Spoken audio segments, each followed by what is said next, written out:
James, you talked about wanting to see what this team had when they got in the pads this week. What did they have for you? I think it's been better. I thought Sunday was really good. I thought Tuesday was really good. Sometimes I know you guys hate to hear this, but I'd like to watch the tape first. But I thought overall Sunday and Tuesday were really good. James, what have you seen from Michael Penix on film so far this season? Does he look like the same quarterback that you saw last year? Yeah, obviously a really talented guy. Can flick the ball, can throw from non-traditional platforms, is extremely accurate, especially under duress. I'm talking about looking at his whole body of work. Obviously, he's athletic. He's made some plays with his feet as well. I think he's been a big part of their success, but I would also say it's not like it's a one-man show. They proved last year, even in the last couple of years, when he gets injured, they're still able to make it work. So hats off to them. Obviously, he's had some challenging situations and injuries as well, but I do believe, that those things have made him mentally and physically tough too. James, Akeem Beeman was one of your D-Team Players of the Week last week. What did he do? How has he kind of embraced the role that he's dealing with now? And just because it's something I think we have to ask every now and then, do you foresee him contributing this season? Yeah, I got no problem with you asking. I got no problem at all with you asking. No, he'll be unavailable. He'll be unavailable this week and this season. I think at practice, Hakeem loves football. So at practice, he's always good because he loves to play football. But he will be unavailable this week, and he will be unavailable for the season. So you guys don't have to keep asking me each week. James, you have a really deep tight end group, and it seems like you trust Tyler Warren a lot. What more would you like to see from him in order to start maybe get some more snaps? Is there something going on with the product, the amount of product that we're using in our hair right now? Is there something with you guys got going on? I see a lot more slick back. I'm jealous. I'll be honest with you. It's not like I'm not trying to be mean here. I'm jealous. I wish I could use product like that. But what was your question again? You have a deep tight end.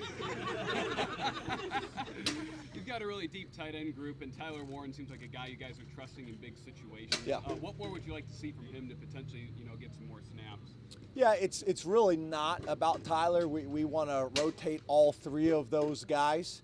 Right now, he's third on the depth chart of three really talented guys. There's not a situation that we would be uncomfortable putting Tyler in the game. I don't think there's a significant gap between the three of them. We think we can play all three of them and are comfortable doing it in any situation. Obviously, you just got you got Brenton, who's played a lot of football. You got Theo, that has had a chance to play some football last year, and Tyler's getting his first game experience. But he's a poised guy. He's a confident guy. He's athletic. It's a strong room, and we're pleased with Khalil right now. Khalil's doing some good things for our future as well. So it's a strong room. We want to continue building on it. Hey James, Mike McFadden's a guy who's played a lot of football for Indiana. He had 12 tackles last week against Western Kentucky. What are you seeing from him on film and game planning? Yeah, just a super talented guy, very productive, and not just in the traditional ways that linebackers are used. I think last year for the season he led him in sacks as well.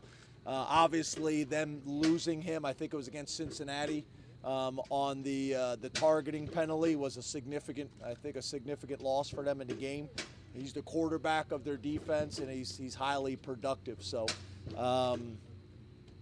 talented guy in the run game, talented guy in the pass game. I also think he's kind of an emotional kind of leader, kind of the heart and soul of the defense as well, and probably with the team. But very, very impressive young man. I would say technically, shaving cream is a product. That's a fair point. But the Fair point. And I go through a lot of it. Yeah, but Yeah. you talk about downs where everyone says you're going to run. So it's 3rd and 1. Why do you have to run on 3rd and 1? I mean, what is the rule or the statistic in football that says 3rd and 1 you have to run? I mean, could you play a whole season and just throw it? What Yes. is the theology behind that? Yeah, it's having the. To me, balance isn't running 50% of the time. I've said this to you guys before, and passing 50% of the times. It's having the ability to run when you choose to and be effective at it. I think more times than not, you'd love to be able to run it on 3rd and 1, It's also a great opportunity if you're in plus territory that you know you're going to go for. It's a great down to take a shot. So no, there's no rule that says you have to run it on 3rd and 1. But it sure does make it nice when you have the ability to do it in the low red zone or in short yardage situations like it. But there's no rule. There's no rule whatsoever. But I want to have the ability to do it, and I want Mike to have the confidence when he calls it, it's going to be executed. James, a couple years ago we talked about the fact that early in the season it was rare for you to see a 3-down front or a 3-4 team. The first 4 teams you played based out of that. Has something changed in college football, or is there something that's changed with that is particular to help the defense in some way? No, I think it really just depends on what defensive family you come from. And what you believe in. It used to be something that was not very common. It's become more common. It's also obviously very popular in the NFL and has been for a number of years.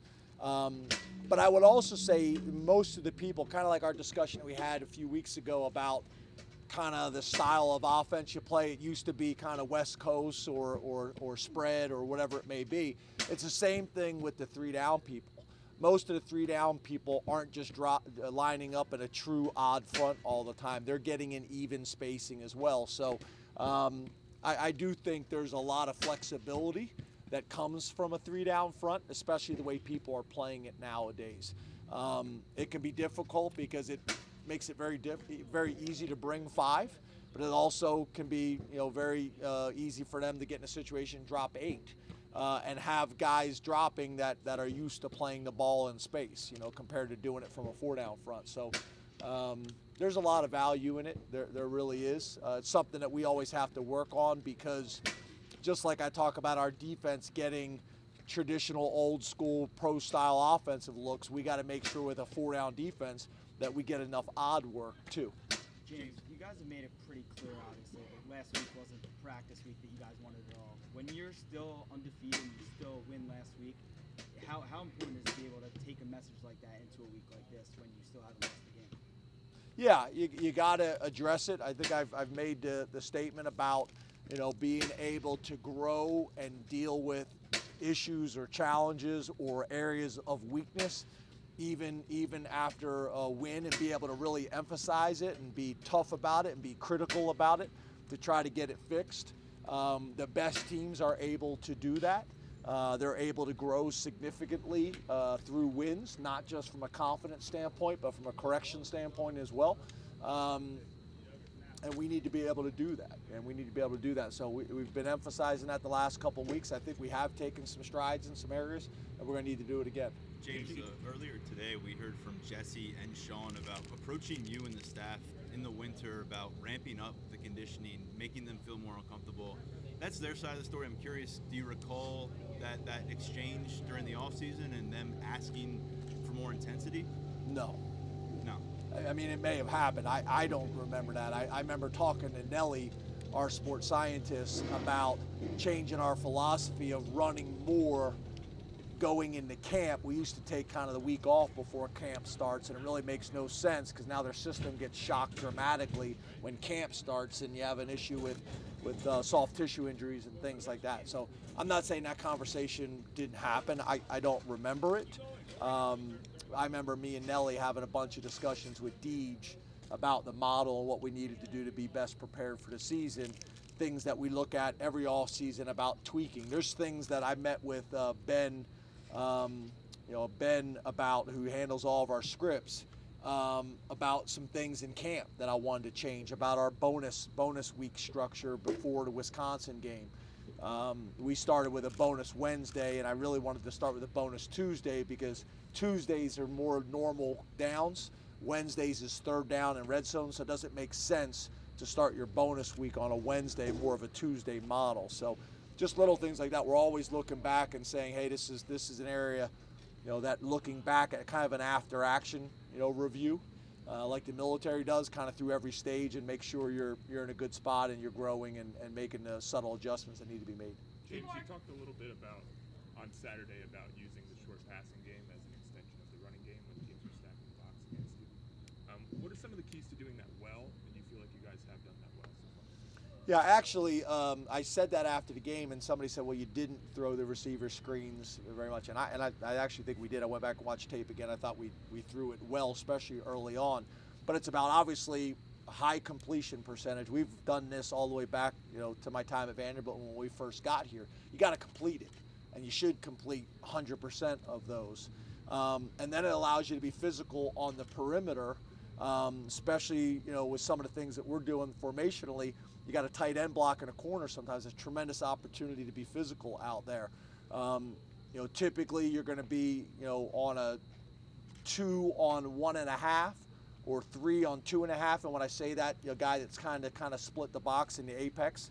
But hopefully, even if you get more of a 2 on 2 look, that you can be so physical with the 1, whoever the guy who's the most dangerous to the play. And then hopefully athletically you have the ability to make the other guy miss. So that's a huge extension of the running game, but you got to be able to complete it, and you got to be able to get 4 to 5 yards, and every once in a while it turns into an explosive play. James, offensive line-wise, I know I'm asking you another offensive line question, but how important is it just for these guys that get acclimated to a new running scheme? I know with Coach Yersich, totally different running scheme than the one that you all ran last year, but how long do you feel like it takes them to acclimate to that throughout the season? Yeah, again, I don't know if I would describe it as totally different. We probably were a little bit more of the 12 personnel, inside zone, cram zone, however you want to describe it, duo. But we're still kind of doing those. Maybe a little less 12 personnel, a little bit more spread. But yeah, I don't really see that as being the issue. I think we have to be a little bit more physical. I think we got to play with a little bit more of an edge.